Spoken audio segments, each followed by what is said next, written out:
Hello hi ಎಲ್ಲರೂ ಹೇಗಿದ್ದೀರಾ? I hope ಎಲ್ಲರೂ ಚೆನ್ನಾಗಿದ್ದೀರಾ ಅಂತ ಭಾವಿಸ್ತಿದ್ದೀನಿ. Welcome back to my channel. So ಇದು ಬಂದು ಸಂಡೇ ವ್ಲಾಗು ಅಂದರೆ ಇವತ್ತಿನ ವ್ಲಾಗು.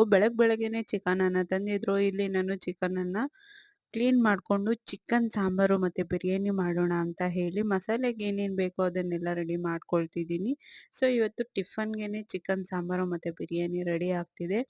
ಲಕ್ಕಿ ಮಲಗಿದ್ದಾನೆ. ಅವನು ಎದ್ದೇಳೋಷ್ಟರಲ್ಲಿ ನಾನು ಇದನ್ನೆಲ್ಲ ಮುಗಿಸ್ಕೊಂಡ್ಬಿಡ್ಬೇಕು. ಇಲ್ಲಾಂದರೆ ಒಂದು ಸ್ವಲ್ಪ ಕಷ್ಟನೇ ನಾನಿಲ್ಲಿ ಚಿಕನ್ ಸಾಂಬಾರನ್ನು ಫಸ್ಟ್ ಮಾಡ್ತಿದ್ದೀನಿ. ಯಾಕಂದರೆ ಲಕ್ಕಿಗೆ ಒಂದು ಸ್ವಲ್ಪ ಊಟ ಮಾಡಿಸ್ಬೇಕಿತ್ತು. ಸೊ ಹಾಗಾಗಿ ಚಿಕನ್ ಸಾಂಬಾರು ಮಾಡಿ ಸ್ವಲ್ಪ ವೈಟ್ ರೈಸ್ ಮಾಡಿ ಅವನಿಗೆ ತಿನ್ನಿಸ್ಬಿಡೋಣ ಅಂತ ಹೇಳಿ ನಾನು ಚಿಕನ್ ಸಾಂಬಾರನ್ನು ಮಾಡ್ತಿದ್ದೀನಿ. ಇವತ್ತಿನ ಸ್ಪೆಷಲ್ ಚಿಕನ್ ಸಾಂಬಾರಲ್ಲಿ ಹೌದು ಅವರೆಕಾಳನ್ನು ಹಾಕಿ ಮಾಡ್ತಿದ್ದೀನಿ. ಸೊ ಹಾಗಾಗಿ ಇವತ್ತೊಂದು ಸ್ವಲ್ಪ ಸ್ಪೆಷಲ್ ಅಂತಲೇ ಹೇಳ್ಬೋದು.